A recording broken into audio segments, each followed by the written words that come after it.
All right, this is Project iroc.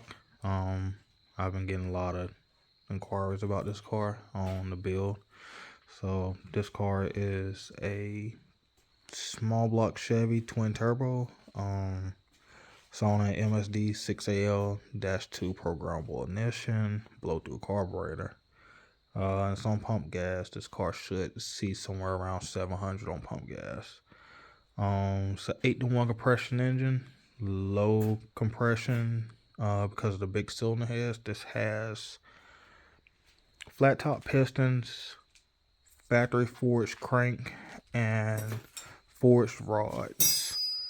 But it has the 72cc truck heads, the 350 truck heads.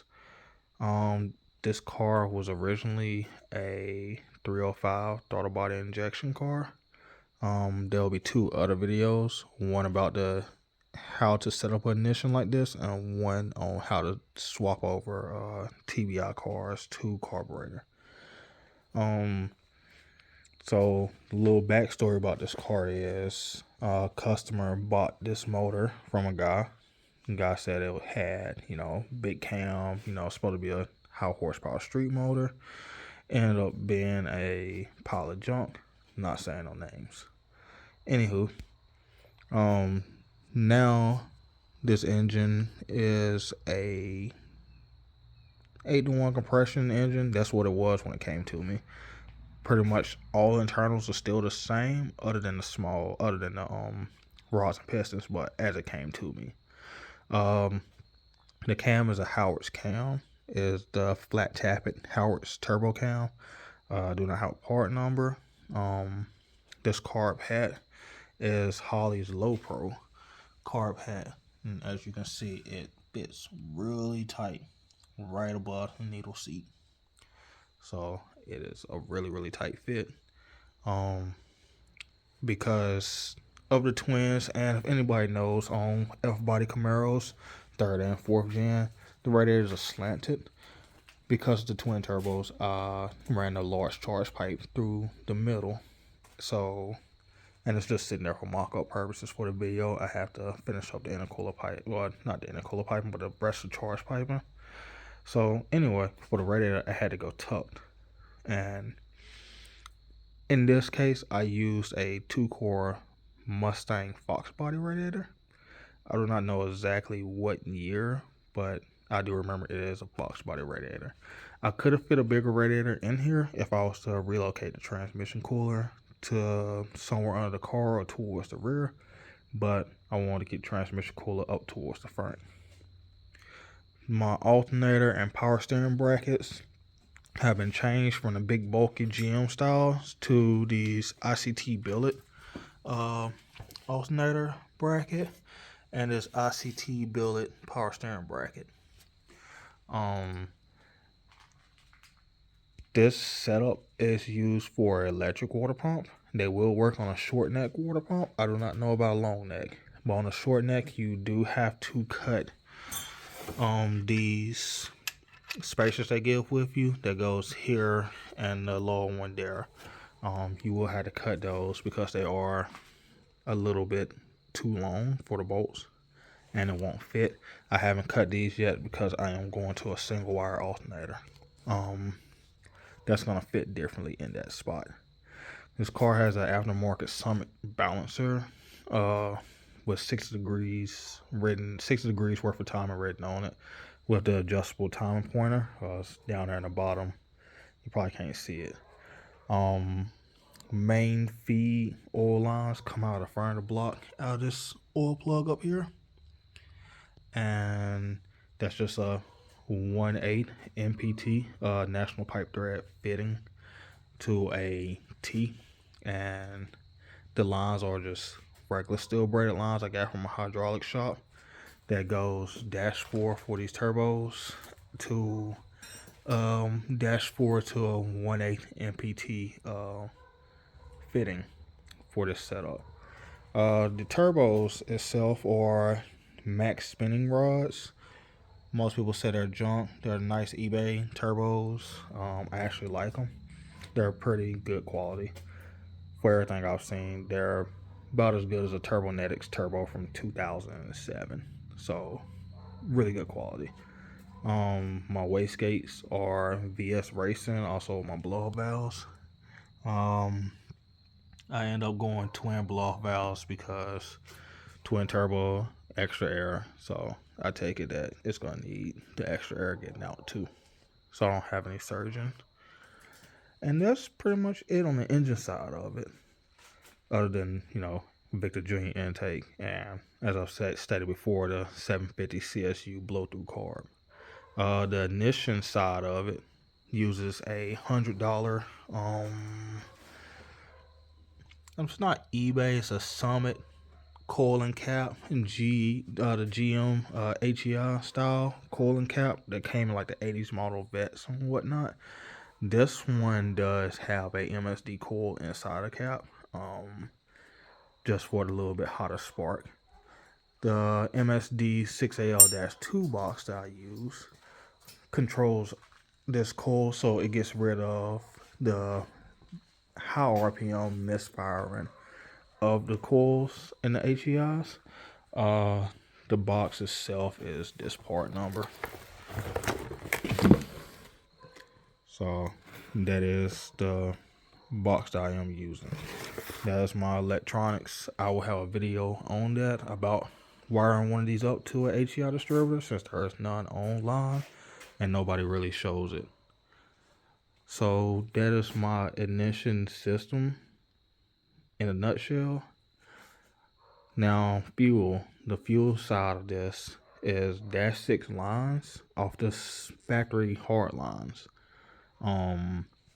There's a factory location fuel filter, but it is a bigger fuel filter. I did have to cut the lines and flare them to put the bigger filter in there, but the filter is probably about an extra 2 inches longer and maybe 1.5 inches bigger around. I do not know exactly what car it came off of. I think it's a 5th gen Camaro. I'm not sure. It came off a inline Camaro, but it came off a LS car. But it is a bigger filter. I've read it should hold about 600 horsepower. Because this is a turbo car, I do have to use a boost reference fuel pressure regulator for return. Fuel pressure is set to 7 pounds. This car has a single Walboro Hellcat pump. I think it's the 750 PHL, or however they define it. But it is if you type in Walboro Hellcat fuel pump, it'll come up. I do not think it has anything to do with a Hellcat that's Dodge made, but you never know. Other than that, that's the fuel side of it. That pump itself on Pump Gas said it can hold 900 horsepower in a boost application through a carburetor, which is plenty more than what this car is going to make. These turbos themselves is only rated for 600 horsepower a piece. So I have 1200 horsepower capable. Well, in the book it says 750, but I knock them down to 600 because. But anywho, that is the whole build on the engine and the fuel side. This car does still use a 700 R4, so it has basically the Granddaddy 4060E in it, so it can turn to a neutral really fast. And it uses a 10 bolt. This 10 bolt factory was an open diff. It has been changed to the Summit Positrack unit, positive traction, LSD, however you want to call it. Has been changed to that unit. It has 411. Yes, it has 411 gears in the rear. So the 411 gear, a lot of people ask why I go so high, but the 411 gear with its overdrive transmission should be able to cruise 75 miles an hour with a 28 tall tire at around 2700 RPM, which is what you will be doing with a factory gear with a 3-speed. So first gear is going to be basically useless on this car. It's only going to be for mainly just taking off and cruising. But other than that, it's going to be useless. The customer of this car, he wanted something that would outrun a Hellcat, but he didn't want to change the motor over, so that's why there's no LS in this car. I personally like the small block Chevys. I'm just kind of that type of old school guy, even though I'm not even that old. But that's just my preference on it. They're simple. They're basically the same thing. The limiting factor of this motor right now is the block itself. This block will probably never hold more than 700 horsepower before you really get into fatigue, because it's just, old school casting. It is as stated before, it's 327 block. It is a RB, as in R as in Richard, B as in Bravo. So it's the 327 300 that what came in the trucks. So it is small journal 327. It's not the large journal. It's the one that's got the small journal, like the 296 and the 302.